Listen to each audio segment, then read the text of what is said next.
Good morning, ladies and gentlemen. As we work to create the light for others, we naturally light our own way. It is said by Mary Ann Redbencher. On behalf of IIA Delhi Chapter Women's Forum, I take the privilege to welcome IIA leader, distinguished panelist and moderator, and a wonderful audience to this session. Thank you to each and every one of you for being here with us today. We are delighted to welcome you all as we head towards welcoming year 2022. With all the positive vibes, leaving behind the horror of COVID-19 and remaining optimistic for new beginnings. We have the honor to have Mr. Nikhil Kochar, Chief Advisor of IIA India, Saket Mehra, President IIA Delhi Chapter, Mr. Deepak Vadhavan, ex-CEO of IIA India, Ms. Nishtha Khurana, Ritu Gupta, Anju Tandon as the panelist for today's session, and Yukti Arora, Deputy Chairperson for IIA Delhi Chapter Women's Forum. Many of today's business leaders, when planning for growth, admit to lack a clear view of how to achieve their aspirations, and they say they are distracted by a wealth of potential opportunities. The route to growth is more important than the route target itself. So today we have Mr. Nikhil Kochar, CEO of IIA India, and a very vibrant and a passionate professional. He is also a qualified chartered accountant and CIA, graduated from Delhi University and Doon School. Alumni with experience of over 38 years. Presently, he is the senior partner at JHS and Associates and independent director at Capital Trust Limited. I request Nikhil sir to deliver the theme address. Over to you, Nikhil sir. Thank you so much, Sana, for your kind words, and good morning to the entire audience as well as all the panelists. I really consider it a privilege to have this opportunity to address all of you on a very, I would say, well researched subject and a well selected subject, that is how to climb the ladder living with purpose for a sustainable long-term success story. I think the timing, as Sana has mentioned, is very appropriate. We are approaching the end of the year. Normally, when the new year comes, that's the time when, the diaries are taken out and you start figuring out that, okay, what is it that we would be like to achieving this year? For those of us who are more organized, you also land up fishing out your, last year or a last couple of years plans and achievements and how you really want to take it forward. But I will also be the first one to admit, as Sana had alluded to earlier, that many of us really don't plan for our futures on a sustainable manner.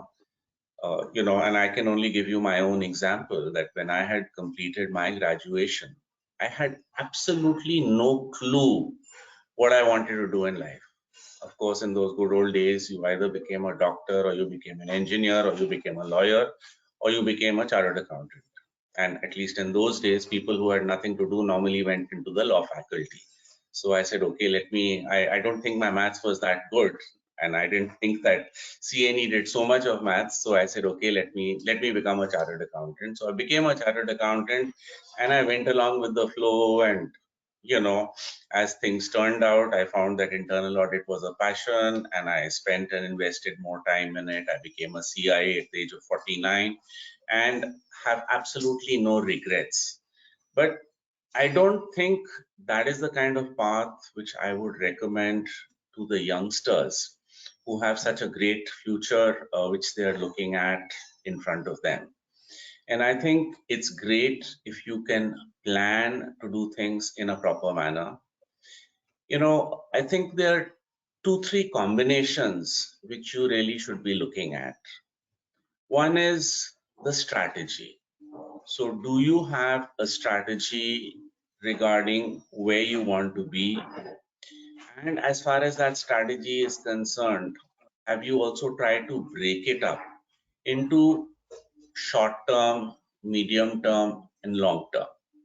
Because I think if you are in a position to break it up, then you can also identify that if you want to get to a particular place, do you know what are all the steps which you need to take? Some of you have a job, some of you are practicing professionals. How much time do you actually have available with yourself to go in and do this kind of planning? I don't think planning takes very long. I think if you put in a few basic objectives and think about it, you can definitely create a plan for yourself.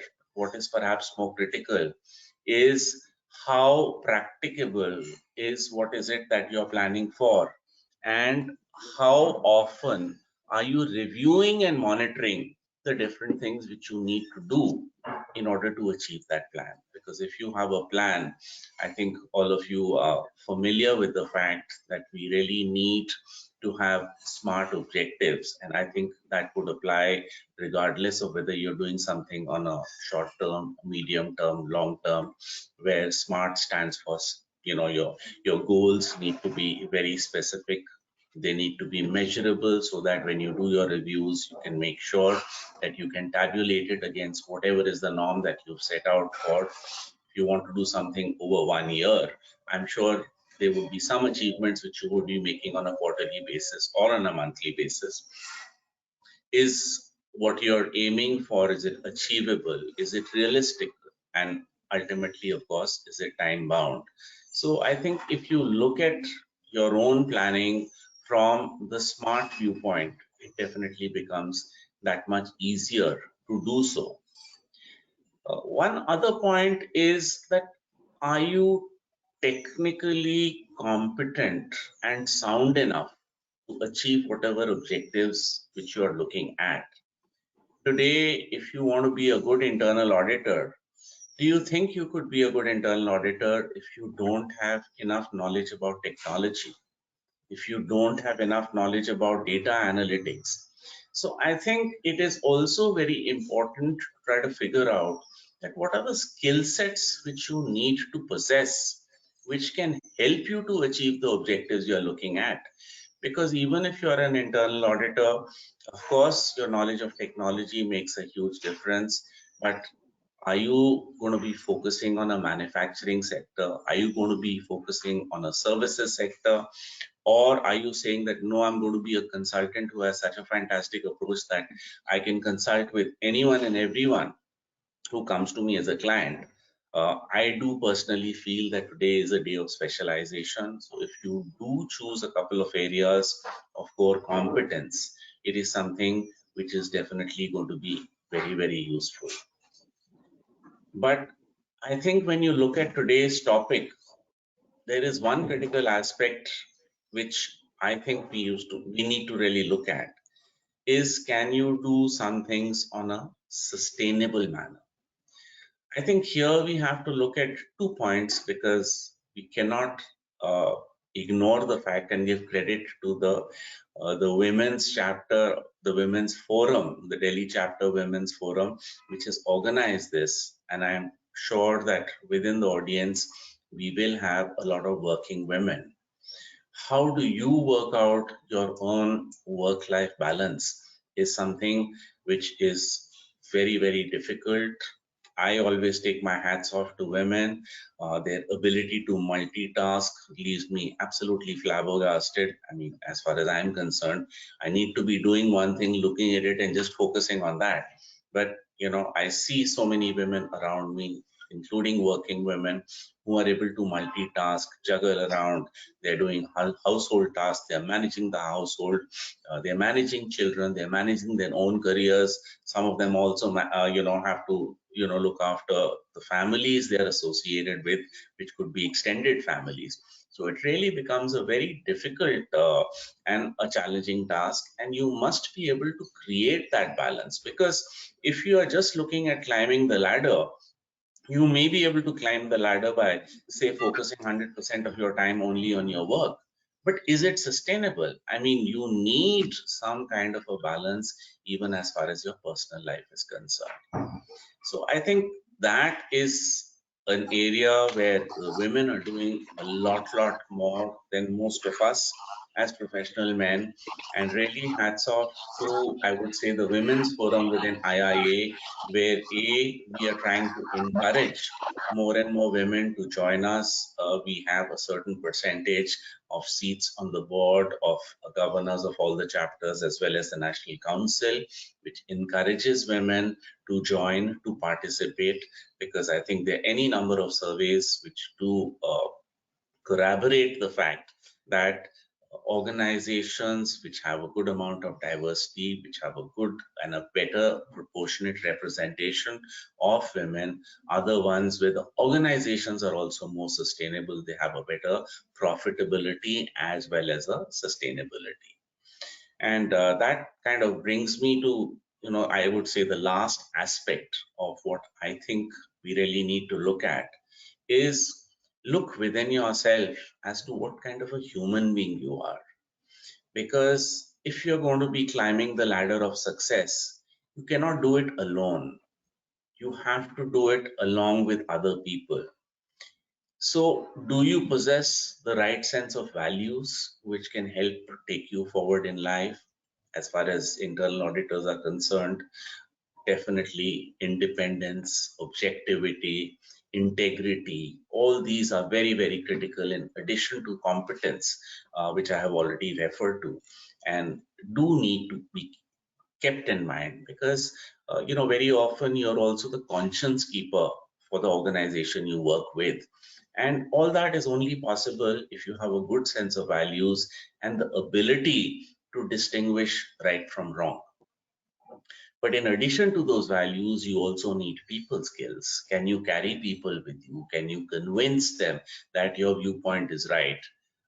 You have to put your ego on the side, that if someone else is putting forth an argument which is making more sense than the one that you have, then you should be ready to listen to that person, working in a collaborative manner. I think all of us today partner up as organizations, as small teams which get together to complete a particular project, and then you move on to another assignment. So we have to have those skills where we can be involved in teamwork. We can be involved in team building. There has to be some amount of leadership. There has to be a lot of collaboration. So I don't think any of these things are easy, but I think the most critical aspect is having a strategy and understanding that what are the multiple components that go into it, so that you can work, because no one is perfect, none of us are perfect, but you may understand that if you want to achieve something, maybe it could be a course in data analytics which would help someone else may feel that, look, I would need to get a CIA certification because I want to move ahead as an internal auditor, and that could help me get a leg up, and it is something which is recognized on a globally basis. I think you have to create something which is there for yourself and is doable. And of course, I think if you have that plan, you keep reviewing that plan. Sometimes you may need a midterm correction as far as that is concerned. But if you have the basic skill sets, if you have the right set of values, if you have the right set of competencies, and if you don't, you work towards getting and building up those competencies within yourself, I have absolutely no doubt that you would be climbing the ladder perhaps a little quicker than you thought you can. You would be leading your life with a purpose because you're living as per the values which you have imbibed over a period of time, and you would be able to contain a sustainable long-term success story for yourselves. Thank you very much, and wish you all the very best in creating your own sustainable long-term stories and life stories. Thank you very much. Thank you, Nikhil sir, for setting the context for today's session. Now, let me take the opportunity to introduce Mr. Saket Mehra, President, IIA Delhi Chapter, and an enthusiastic and dynamic leader. He is qualified as a chartered accountant with experience of over 20 years, led several advisory engagements around internal audit, enterprise risk management, corporate governance, and forensic reviews across varied industries. Currently, he leads the auto practice at Grant Thornton, focusing on advisory, tax, and audit. I request Saket to deliver the special address of today's session. Over to you, Saket. Thank you, Sana. Thank you very much for the kind introduction. A very good morning to everyone, and a very warm welcome to all the audience, the distinguished panelists. We are so glad to have you in, on behalf of IIA Delhi chapter as well as IIA India. A very warm welcome again. I think Nikhil has set the context very right because if you look at the topic, it's actually talking about two things. One is the purpose, and second is how sustainability. I mean, how can you make your career a sustainable option? And I think Nikhil really pointed out few very important aspects which I would like to reiterate. One is certainly he talked about the collaboration, which is so very important as we really try to define the purpose as to what and why we want to do something.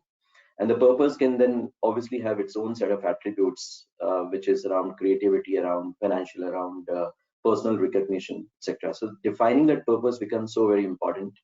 And second, as far as the sustainability is concerned, I think Nikhil had a very valid point that all of us need to define some kind of a target or some kind of an objective for ourselves. And it's so inspirational to hear that Nikhil, when you talked about qualifying the CIA examination at the age of 49, I think many of us possibly would be nearing that age in some point of time. So still we have got time to kind of qualify for that examination.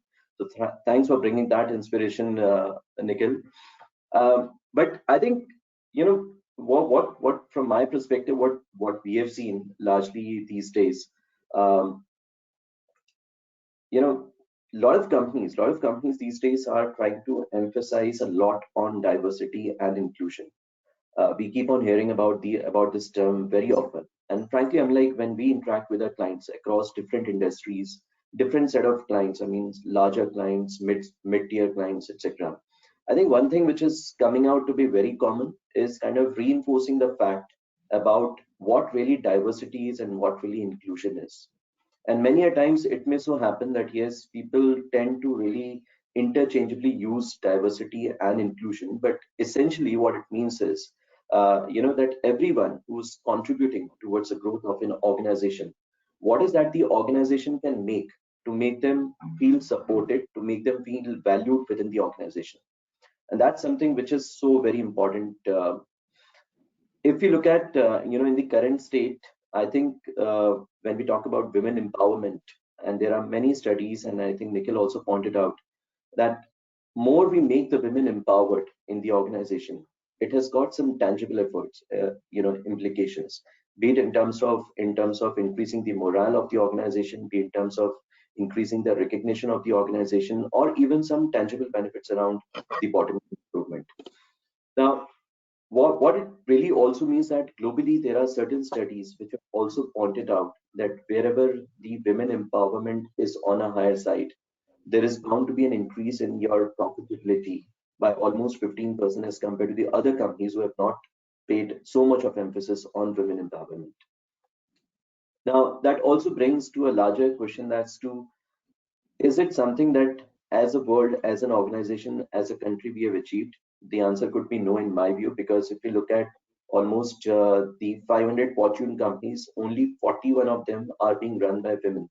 So there's a huge opportunity, for us to really look at as to how we can make diversity, inclusion, and women empowerment, more importantly, to the forefront. And I think to discuss and deliberate on these aspects further, we have an distinguished panelist with us, who would be sharing with all of us their success stories, what has led to these individuals achieve what they have achieved in life. And I'm sure this is going to be absolutely inspirational for all of us. And kudos to Sana, Yukti for putting in efforts by bringing in these right set of panelists, and also bringing in Deepak to moderate the panel discussion. Congratulations, Sana, Yukti, once again. And I wish this session all the very best. Thank you. Back to you, Sana. Thank you, Saket, for this address. Now, let me now introduce today's glorious and the magnificent panel and the moderator. On the panel, we have Ms. Nishtha Khurana, Nishtha is a qualified chartered accountant with over 18 years of experience. Currently, she is working as the Chief Risk and Compliance Officer with MMTC PMP India Private Limited. She has previously worked with reputed organizations like Home Credit, RBS, Deloitte in various roles and responsibilities. Nishtha is a certified facilitator, having cleared the effective facilitator certification from the prestigious organization Leadership Strategies with Flying Colors. She has a strong organizational and leadership skills, a keen eye for detail, and an ability to work well with people. She enjoys working in a multicultural and a dynamic environment and is at ease in a fast-paced environment. We welcome you, Nishtha, on the panel today. Thank you. Thank you for asking me to be here. Thank you. Next on the panel, we have Ms. Ritu Gupta. Ritu Gupta is the Vice President of Management Assurance Services of Benetton Coleman and Company, popularly known as the Times Group. She is a chartered accountant, a cost accountant, and a Shriram College of Commerce alumni. She has over 25 years of experience. Before this, she has experience in industry and consulting. She has delivered working with Big Four accounting firm like PwC, AF Ferguson, which is now Deloitte. And she handled wide variety of industries ranging from manufacturing, engineering, computer software, automobile, pharma, etc., etc. She is also the chairperson for the POSH committee of the Times Group. We welcome you, Ritu. Thank you. Thanks, Anna, for inviting me on this panel. Thank you. Next on the panel, we have Ms. Anju Tandon. Anju is an accomplished business and technology leader with over 35 years of experience for both startups and global giants. She has held diverse leadership roles at blue chip companies and Big Four. Currently, she is SVP and Head for India IT Delivery at Coforge Limited, earlier known as NIIT. Anju is an electrical engineer, a gold medalist from Delhi College of Engineering, certified in program management, George Washington University, Six Sigma Green Belt, patent owner, certified innovation specialist, and a certified yoga instructor. We welcome you, Anju, on the panel today. Thank you so much. Thank you.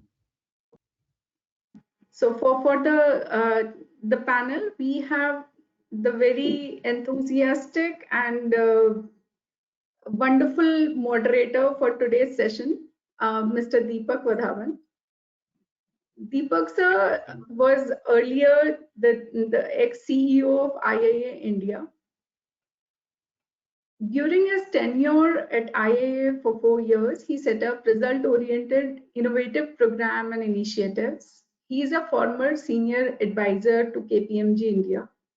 By qualification, Deepak sir is a CA, CIA, CPA, and is a subject matter person in internal audit and risk assurance. Currently, he is the member of the International Committee of IIA Global and the jury chair for 2020 National Awards for Excellence in Internal Audit at IIA India.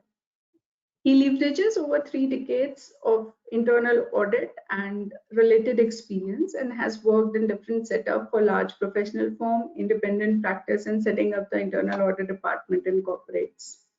We welcome you, sir. We have a privilege to have you to moderate this session today. Thank you, Sana. Over to you, Deepak sir, to take the session forward. Thank you, Sana, once again, and the IIA Delhi Women's Forum for organizing this webinar, which is really important.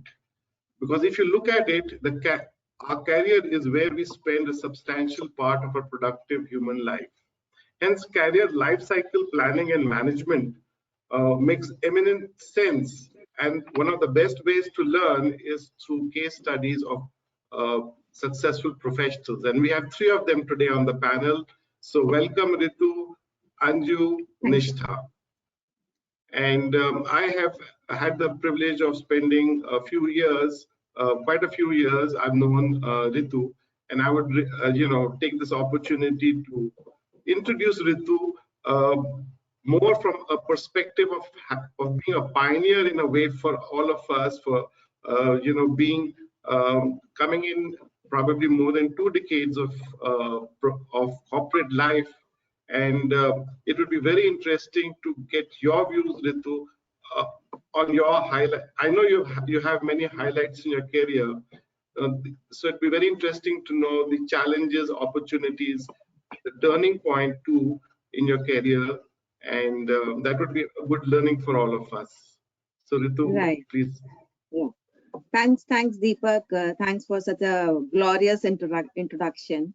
And I welcome all the audience being part of this session today. Just to share my journey, I think this is the topic on the sustainable growth and how to climb up the ladder. And I think as a woman out there, this has not been an easy task.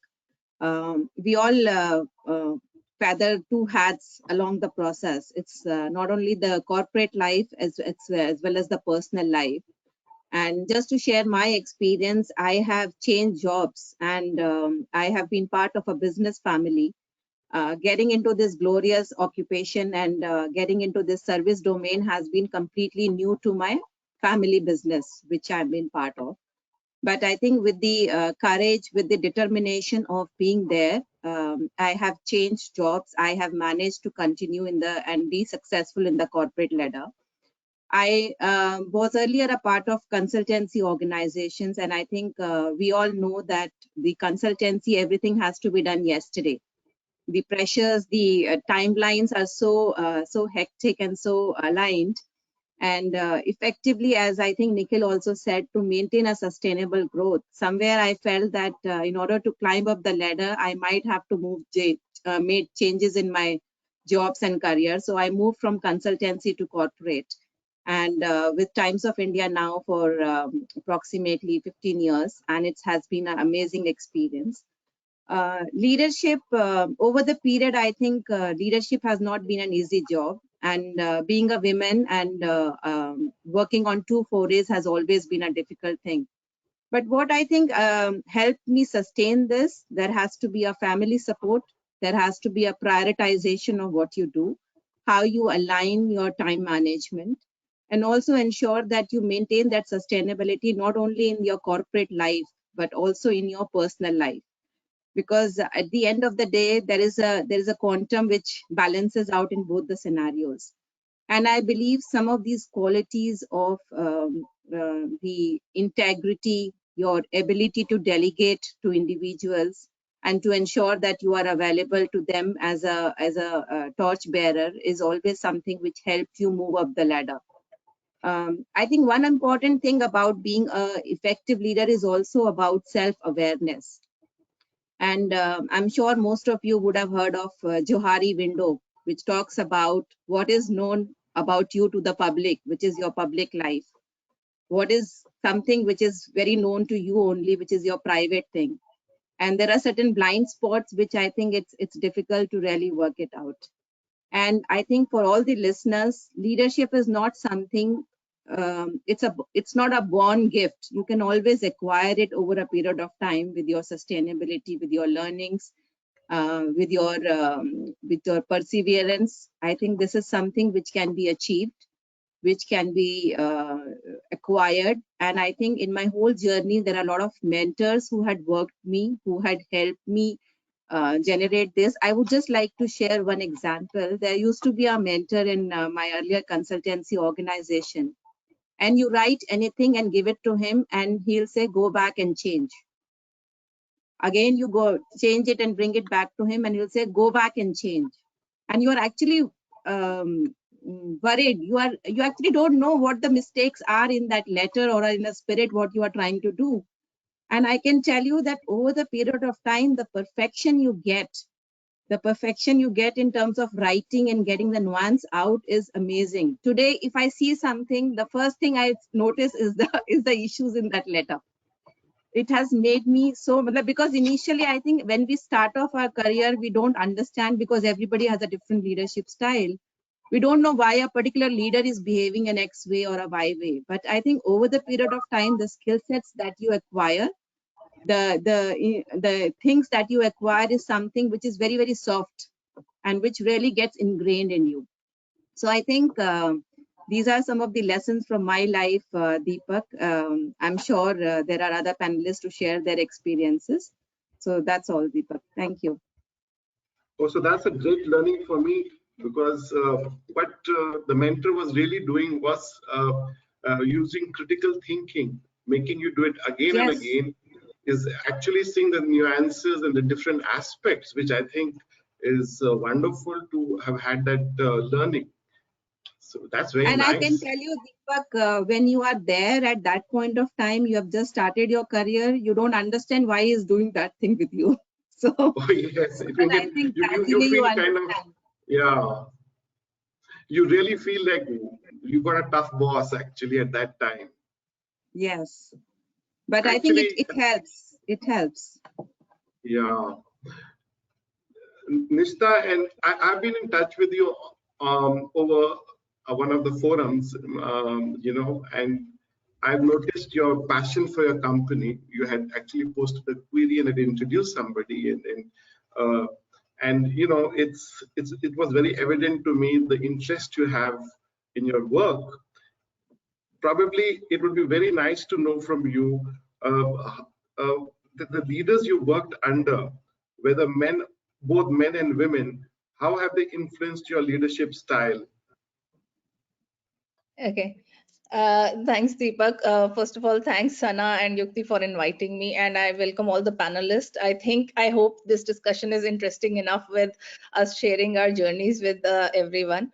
I'll start with a little bit of background because my circumstances are not very different from Ritu. So I also come from a business family, and I was the first woman in the family who actually ventured into service, and I'm happy many more followed, both my sisters and others.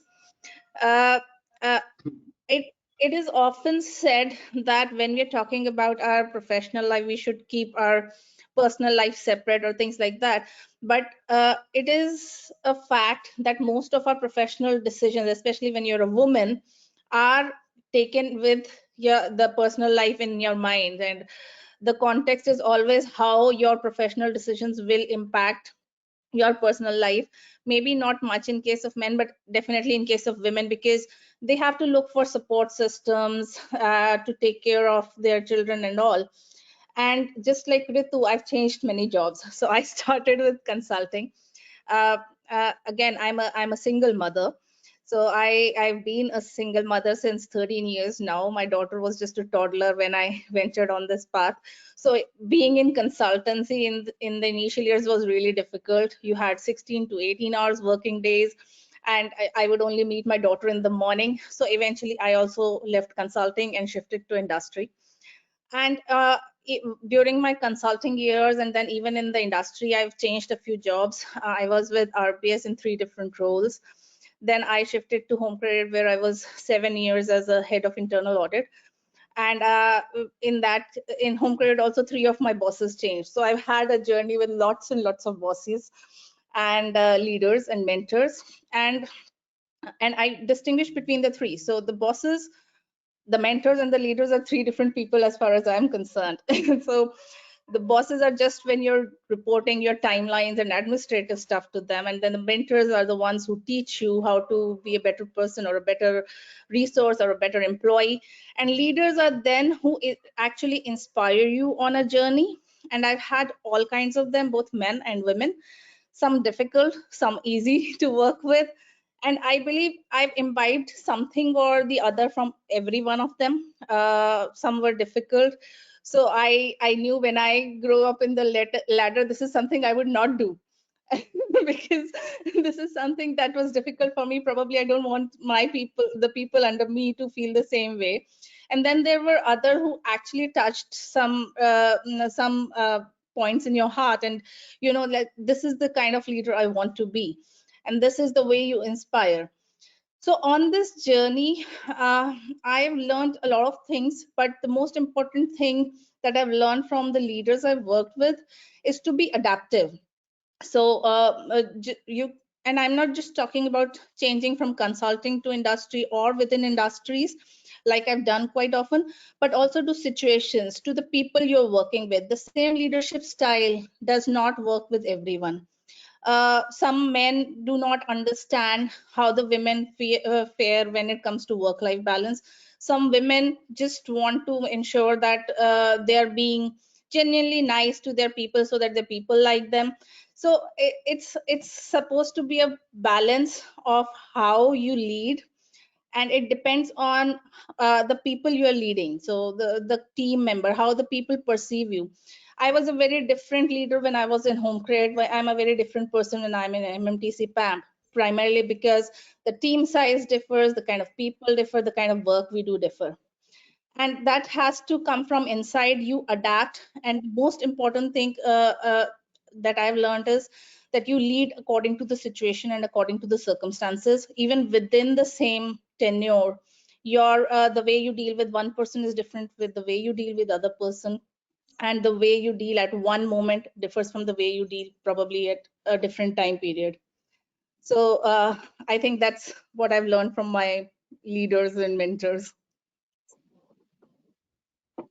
That's very interesting that you've got a variety of experience. But hey, let me tell you, I'm noticing a trend moving from consulting to industry.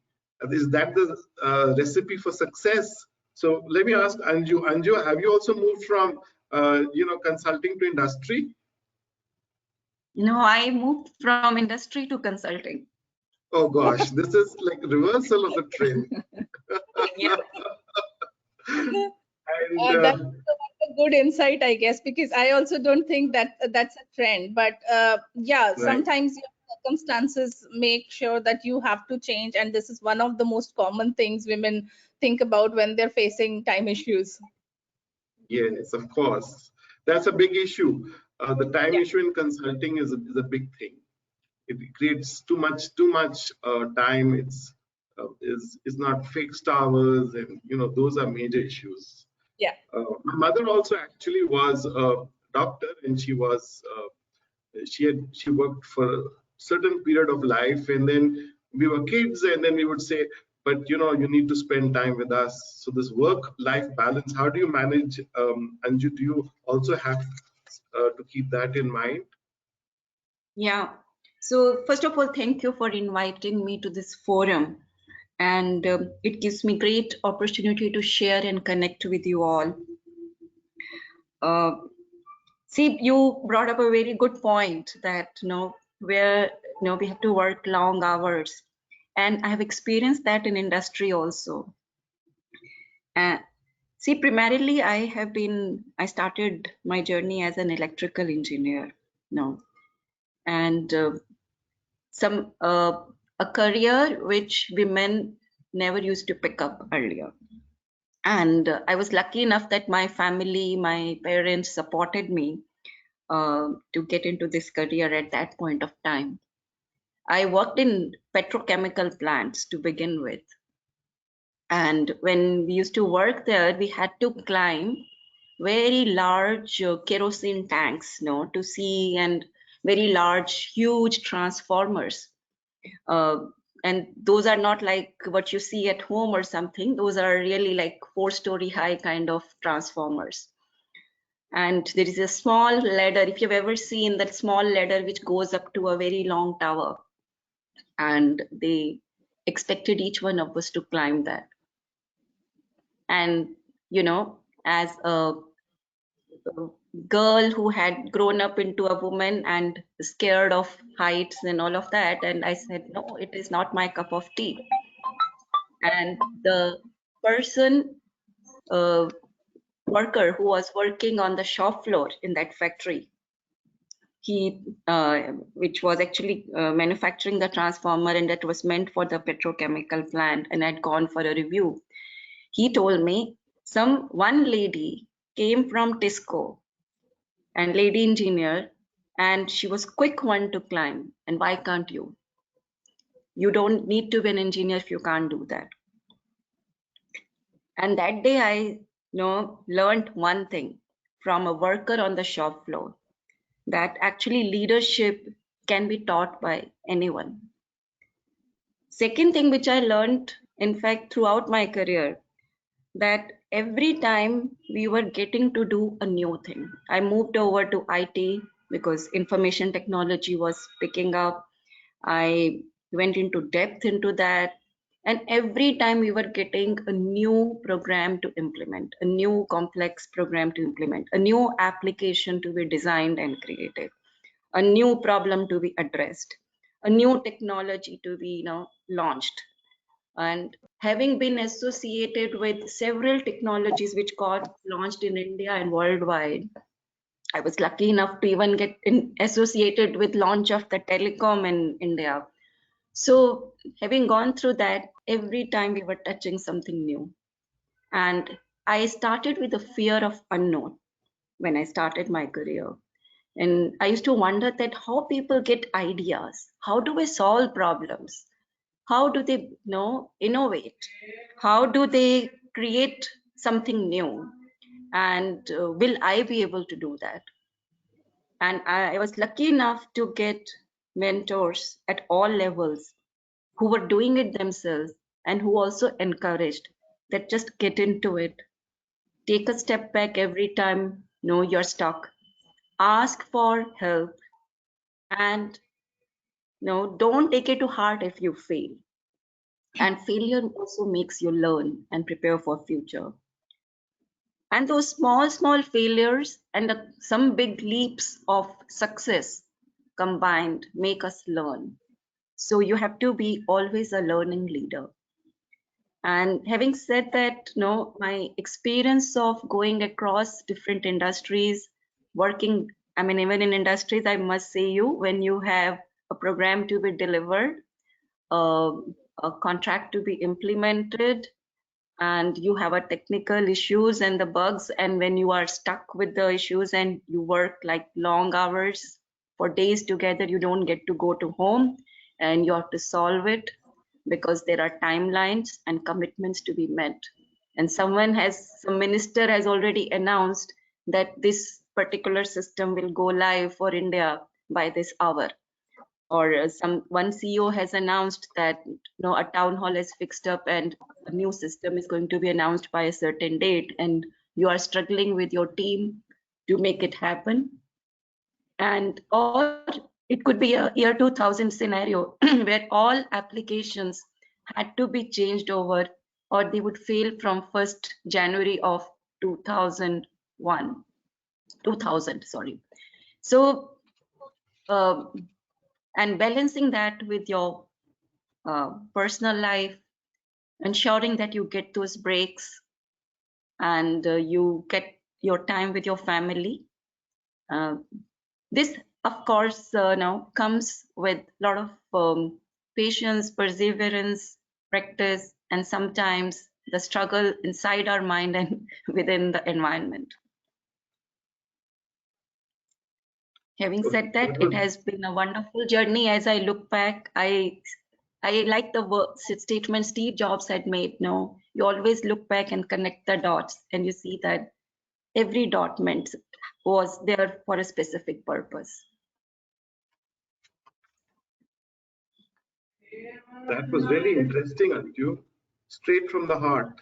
And in fact, if I was to summarize the 3 learnings which I have picked up, and from your journeys, are that Ritu basically had a mentor who actually instilled the thought of strive for perfection, and essentially that meant applying critical thinking, applying thought. That actually is a big learning. And Nishtha, I realized, was that you play each stroke according to the distance. That is, you see what is required when, and then you utilize that. So I think that again is again applying thought. And Anju, I can say that from what I gather from your journey is just 2 words: that is can do and will do. Wow, that's something, you know. That's really sort of something. These are leadership traits, actually. And you know, one aspect, an important quality that comes in complex decision making, other than skills, technical, is EQ related. What they say, the emotional quotient related. Most women have this wisdom gene.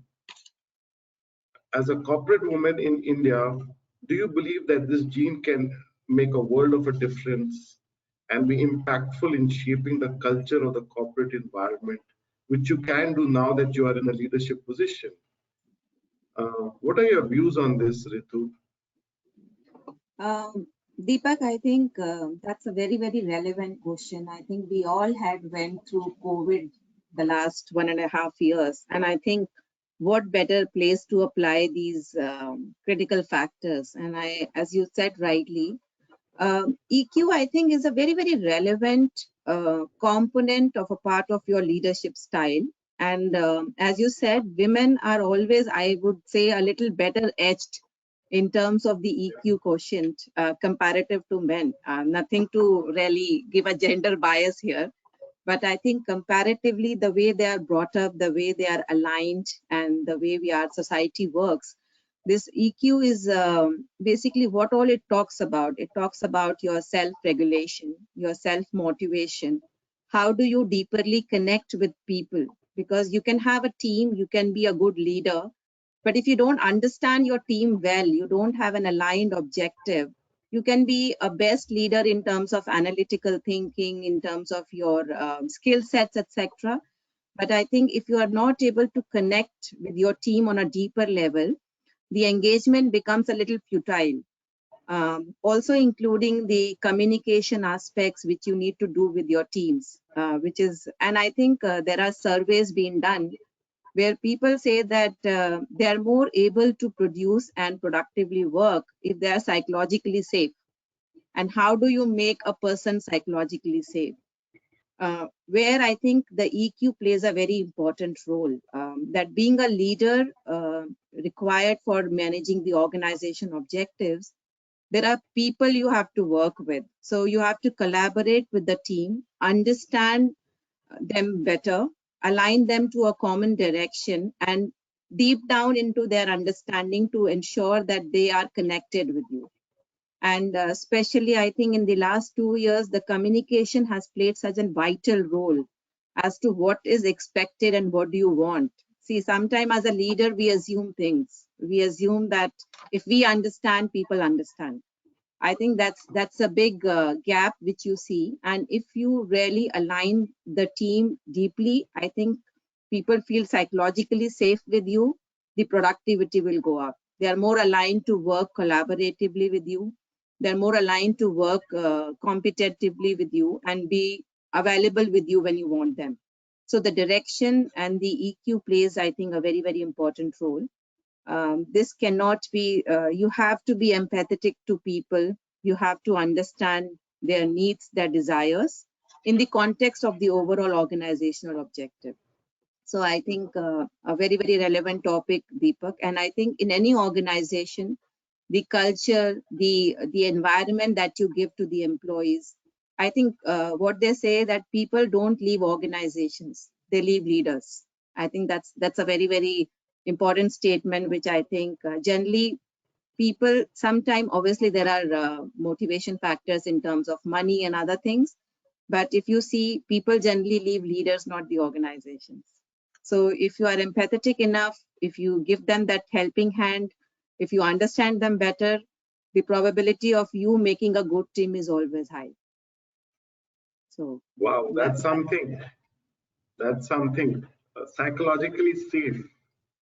Actually, I do understand what you mean, and this aspect, this one aspect, and the empathy that you can have is also because you must have been also having experienced challenges on this issue of being psychologically safe when you actually started your professional career, and you know, I do understand seriously, it. yeah. See, I think I can tell you that as a woman, and I think we have spoken about it earlier, you start with your family and then you need a lot of support from the organization, from your home. And I think when people understand you, when they relate with you and they are able to listen to you and be supportive to you at that point of time, you will always remember it till the end of your career. I think because you felt so safe with that person, you felt that relatability to that person, that you will always relate, whether you are in the same organization or whether you move to a different organization. So I think this psychologically safe is a very, very, it's a small world, but I think it just encompasses everything as to how you feel to be relating to an organization.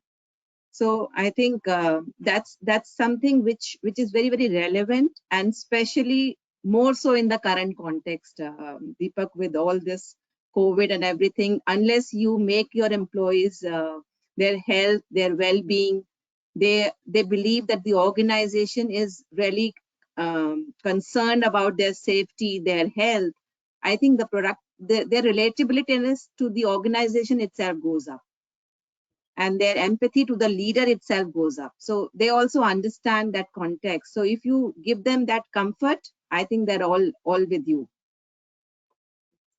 Yes, in fact, you can extend this thought of psychological safe a little beyond too. You see, what's happening is with all these changes, I mean, everything is changing today. Look at vehicles. We've got electric vehicles.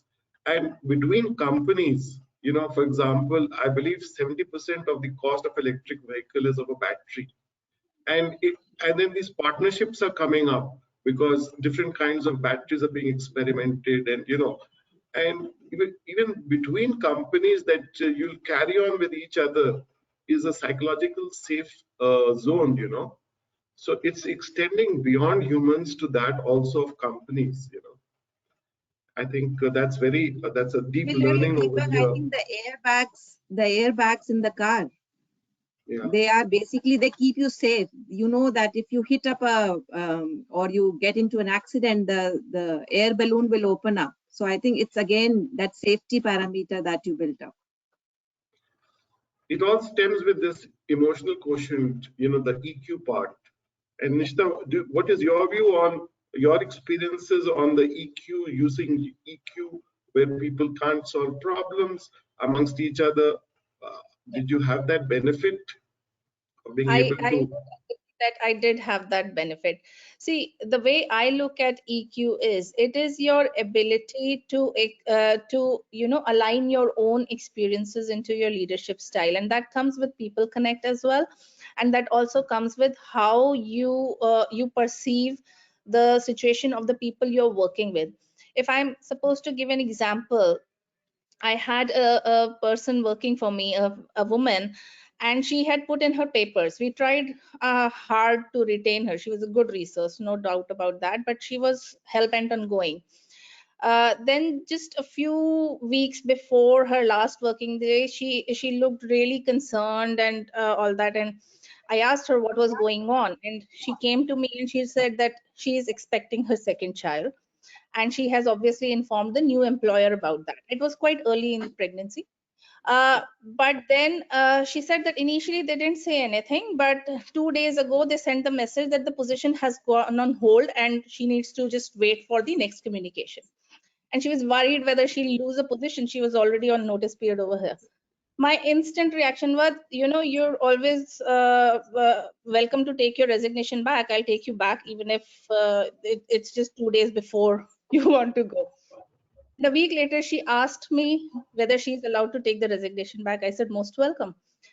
My boss was not happy. We were already considering replacements, had almost finalized one candidate, and he was like, how can you go and do this? I said, I've been in that situation, so I know how it feels. I've been in a situation where I had to take a maternity break. I had to take a break because of the family, and I was always worried whether I'll be able to go back to my career or not, whether I'll face problems when I rejoin work after my maternity break. I had a 1.5 year maternity break, so I was always worried whether I'll become redundant, whether I'll end up being a housewife and not be able to go back to my career at all. So I'm okay with her taking a 6-month off rather than losing a good resource I'm already comfortable working with. So I think that comes from EQ. You connect emotionally to the people and you connect emotionally to the situation. And I can tell you that woman worked for me for 7 years, not just in that role, but even when I changed the company. She came with me. She asked me whether she could join me in my new company, and I took her over. I think that emotional connect helps you lead better, helps you understand situations better, and it helps you channel your own experiences into your mentorship styles as well. So EQ, that is one of the reasons why they say that although women leaders are lesser in numbers in the world, but they're better than the male leaders often. It is a well-established fact, and there are a lot of psychological studies also on that. And I think this EQ gene is the one responsible for that. And I'm totally all for it. Absolutely. In fact, this is a classic case of team building. Yeah. You actually created a team, and because of EQ. Yeah. So a lot of people talk about these buzzwords like teams and all that, but they don't actually do it. They kind of, when it comes to themselves, it's themselves. But this is a classic case of team building. Well, that's great learning. And Anju, you actually on the program management side, and that means you have to deal with a lot of people and a lot of whatever you put on paper that can get challenged at times, and then your implementation during program management, I'm sure, does require EQ. So it'd be very interesting to hear from you, some case studies on applying EQ. So first of all, I would like to share that I have a belief that men also have equally good emotional quotient. Thank And God. and I always believe that, and I've experienced that some of my best bosses had been men also. So so basically I learned from them, and I noticed that they could relate with my emotional situation and gave me the freedom to operate. Having said that, the difference which I have only noticed, and it is my view and maybe my experiences, that men usually have lesser expressive emotional quotient. It's just in the expression, and women are just a bit more expressive. And at times in certain situations, if you have both men and women as leaders in a team, you have good healthy diversity across the team. It just helps that and I've seen those situations where one of my team members was not that expressive, because we also deal with men as well as women in our teams when we are doing our projects and programs, and we're doing the stakeholder management even with the clients. A lot of clients are men, in fact, at senior positions, and you're dealing with them and they're not that expressive, but emotionally, but they convey the message in a subtle way, and just convey the message. And how do we understand the emotions behind it and try to address the client needs in the sense that solve a complex problem for them, or solve a situation where we are almost going to lose the business. So I'll take up now where we had, in this particular context, we had just received almost a termination notice of a huge contract. It is like 150 crore plus contract. And of course, the client male was very, very angry because of the delay, composite, a lot of failure points which had happened. And then when I was pulled in to address that contract, and I started dealing with, the reactions of a man versus women are very different in those scenarios. And men, if they take decisions, they take just hard decisions. And women are angry, very angry on the top, but they still say, give that person a chance, give that person a chance. And men will give, and what I experienced at that point of time was all I needed to do was make those small steps, take those small steps, start improving on what was hitting them the most, where they were losing money the most, which component of application must go live first, and start making those small successes. And we keep going back to that client and expressing that, no, we are here to make you successful. No, what you experienced before will not happen again. And 5 years hence, that client is still with us, and and they acknowledge what we have done for them. There's actually So a very nice that has book. been. Yeah. Yeah, Sorry, go you're ahead. saying something. Yes. You're saying something. No, I completed. Yes. Okay. This reminds me of a very interesting book. It's just known as Positive Intelligence, and it's by the Stanford professor, and he's been actually talking about positive intelligence for the last 2 to 3 decades. And he talks about that our brain is in actually 2 parts. Even physically, certain parts are what he talks about is the survival brain. We've grown up over the centuries and over thousands of centuries, and that was what got us living, and that was the survival aspect. And the second part he talks about is the sage mindset, to be able to look at issues in a slightly different way other than fear and greed. And what you actually did, and I mean, reading from his book, what you actually did was to use positive intelligence, and he's got this formula which he says those 5 like tools, and he talks about starting with empathy, and then he talks about curiosity, and then innovation. And so you actually switch the game at that particular moment. So very interesting. So moving forward, now the situation is different post-COVID. It's what everyone is talking about is accelerated digitization. We're in that stage. Everything is fast forward. Everything is on the innovation track because the old is gone, and the old, old posts, the signposts, everything is changed.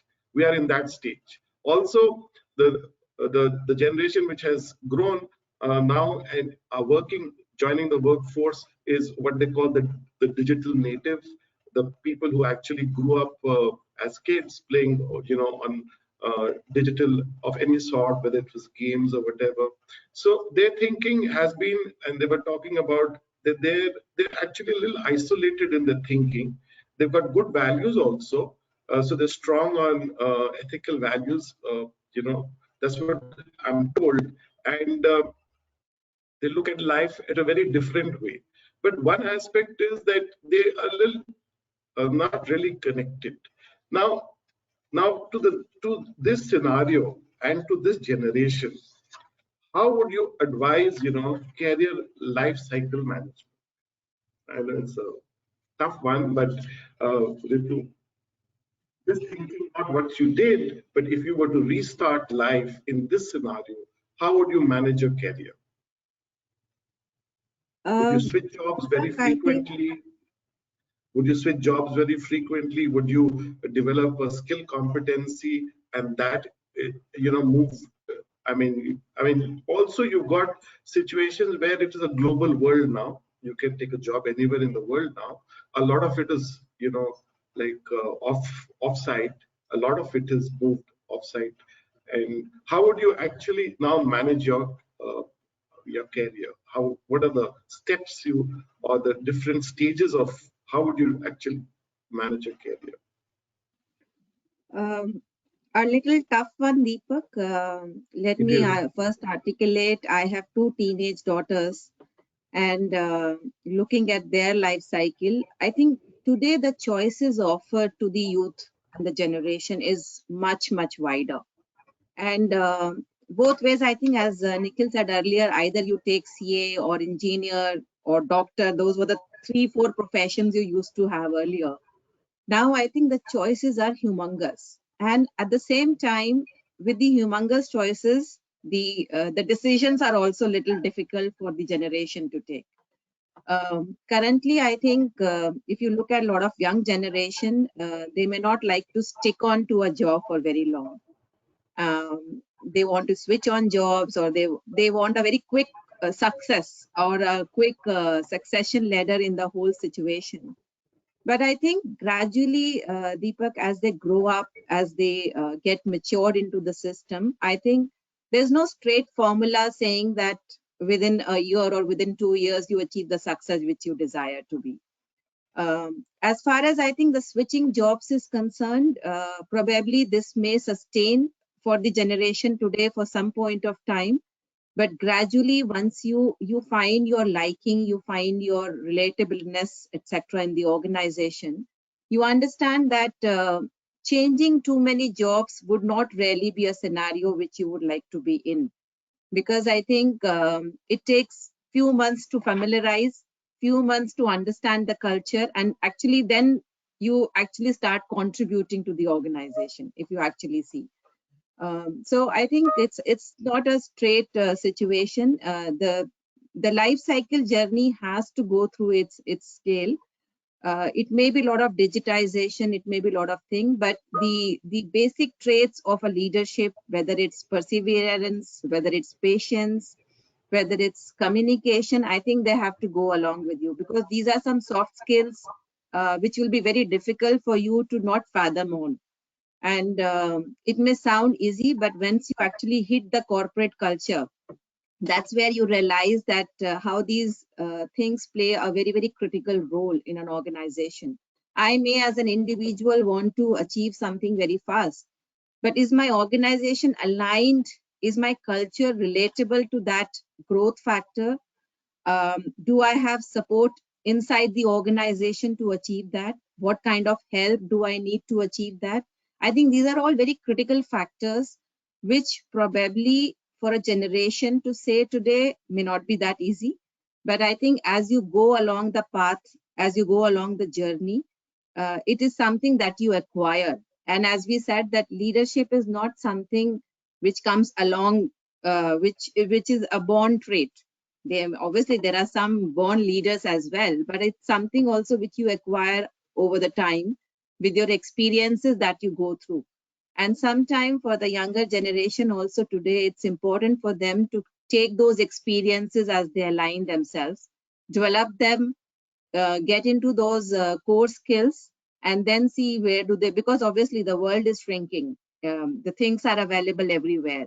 But I think these are some of the core skills, Deepak. I don't think so you can go without it. Be it communication, your ability to delegate, your integrity. These are some skills you have to carry along with yourself, whether you change, whether you retain. And I think over the period of time, sustainability is something which you need to ensure over a long period of time. So I get it. Essentially, the humans haven't changed. You have to go through the learning curve. You have to go through the experience curve. Very well That is said, true, actually. Deepak. Yeah, that is true, because at the end, the digitization can help you achieve things faster. But at the back of the digitization, there is human mind which works. So that I agree core with skills you. has to go. Yeah, you have to go through the experience curve. So Nishta, what do you like to say to the millennium? So two things. First of all, if I talk about my own journey, I started earlier with switching jobs, primarily for financial aspects. I was going through some financial difficulties, and even though I would like to settle down, I didn't really have a choice. Then within a job, I switched roles. So, and I eventually came at a stage where I enhanced my role. So I started taking on more responsibilities, more varied kind of work within my same role. So I think that is something that everyone goes through. When you're young, you're hot blooded and you want to do something very adventurous, and also you switch jobs, you take new roles. But then you started realizing that you don't really need to switch jobs to learn more. Probably within the same company, within the same domain, you have so much to learn. And then you reach a stage where you start adding on to what you've learned and teaching others and diversifying yourself. But then again, I have a teenage daughter, and I'll take her example if I may. Until 2-3 years ago, I would always give her my example. See, this is how we used to do in our time. And then there came a time when she started retorting back, Mom, it doesn't work nowadays because we don't belong to the same generation as you. And I realized that she's probably right. The circumstances we grew up in and the circumstances she's growing up in are very different. So I intentionally stopped giving my example. What I also learned is that they have too many options. So if you are giving an advice, just saying that I'm more experienced than you and I know this is right does not work for them. They will always ask why. So you have to give them a reason when you're giving an advice. So when you're giving them some options, you need to give pros and cons, and then you have to trust that she'll make the decision on her own after understanding the pros and cons. And that applies to everyone. When I'm talking to my team, I'm not just telling them you do this, you do this, you do this. I ask for their opinion as well, and I'm pleasantly surprised many times that they come up with really good suggestions themselves, because they probably understand the technology better than us. They probably have a more idea of a different kind of environment they're working in, and it has eventually helped us do better as a team.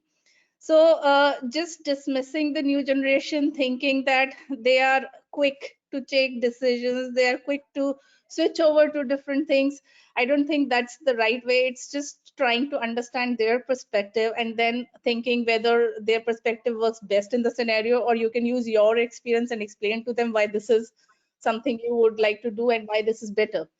So that is something that comes to you when you start working with younger generation. You start to understand that their perspective may be entirely different, but it may not be wrong. Yes, in fact, there's a very old saying, and that's what you're following now. You're leading from behind, or in other words, the saying is, child is the father of man. Yeah. So that's great. I mean, that is really, really like a progressive thought. Anju, what is your view? What is your advice to the millennium, or how to operate with the millennium? First of all, yeah, in fact, we deal with them every day.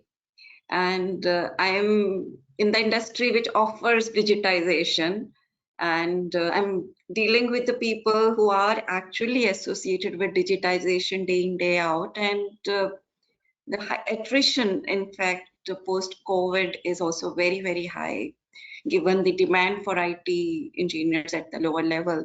I mean, they switch job and they're getting very good jumps. So they're switching jobs every day. What I'm noticing right now is that that rush for changing for money. It's mainly for money, because nature of role is very similar if it is within India across IT industry. And just rush for changing for money is probably not the good answer, because you'll make money one day anyway, and money is not the only answer.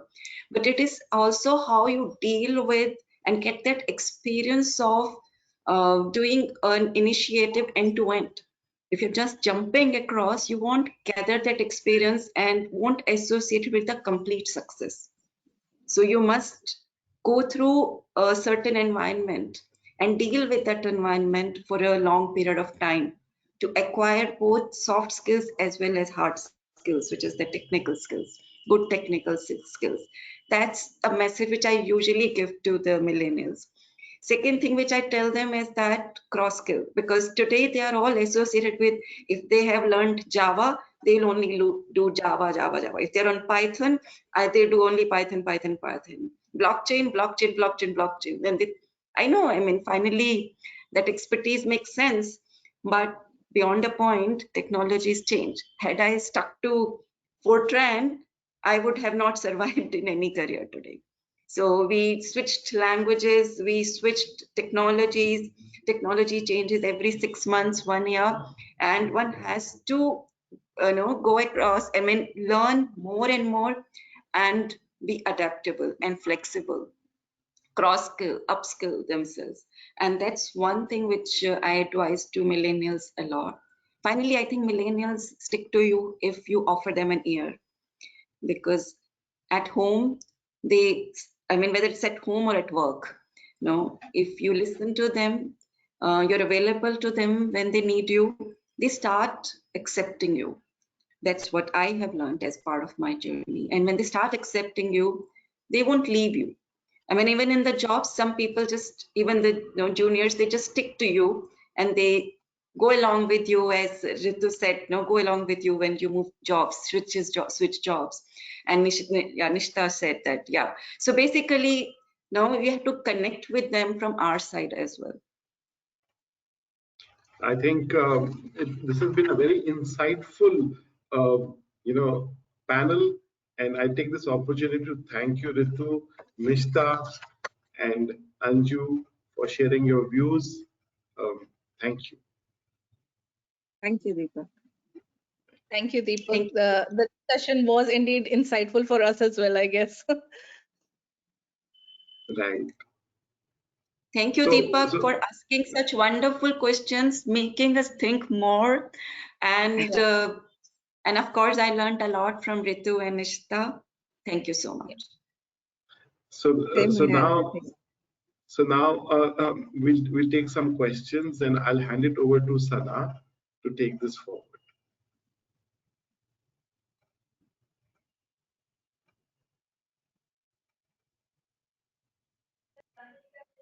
Well, I guess, Sana, are you there? Yes, sir. I'm there. Okay, so just handing it over to you. Thank you so much, sir, for the wonderful discussion. And the panel was really insightful. I mean, so one got so interested to ask and learn from their experiences. Yes, sir. It's indeed. We learned a lot. We have a very diverse panel today from different background, an engineer and the internal auditors from different industries, and having the consulting and industry experience both. So listening to them as and getting the right way to climb up the ladder, and the goal is to achieve the sustainable growth. That is the key takeaway from all the panelists today. Now, Yukti, can you please take the questions? So I have not seen any questions as of now. So if there are any questions, you can post.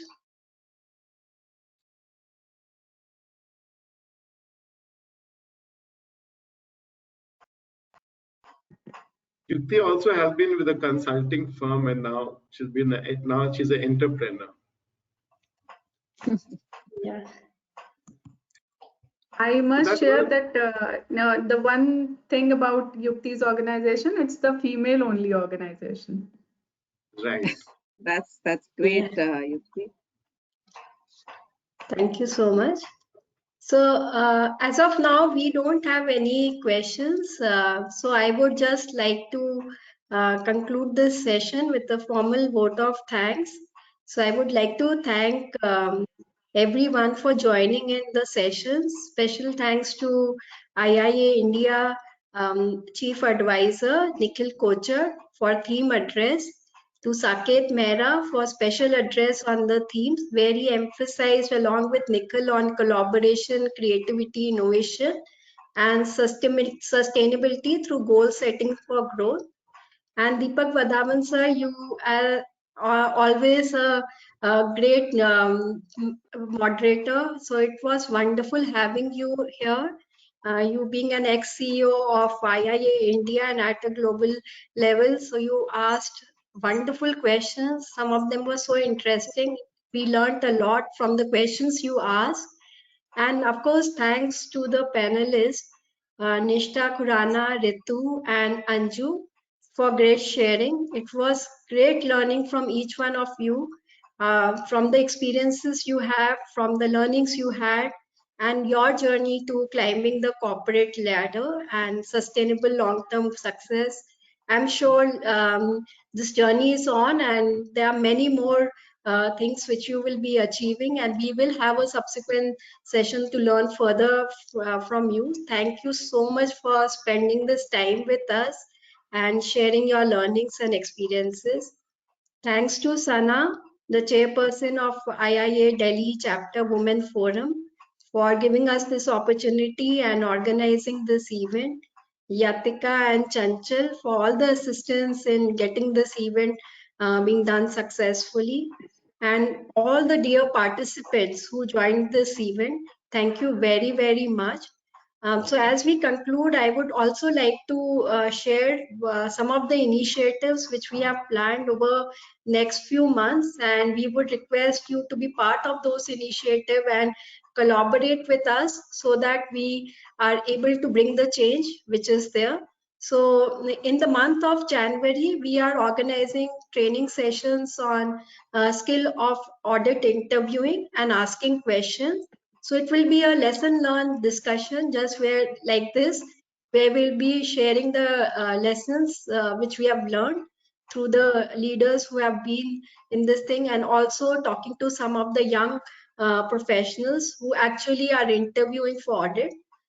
In the month of March, we will be organizing a session on technical as well as soft skills on social media risk and controls and staying in controls. And besides these training sessions, we also plan to have placement drives wherein we will be visiting educational and professional corporate organizations for assisting placements of women internal audit professionals. Also, we are planning to have a mentorship drive to enable career in risk management. So we are looking forward for contribution from all of you in this thing so that we can carry on this engagements and collaboration better and make this as a huge success. So thank you very much to all of you. Thank you. Thank you. Thank you, Yukti. Thank you so Thank much. you. Okay, bye-bye. Bye. everyone. Thank you Thanks. very much. Thank you, everyone. Bye-bye. Bye.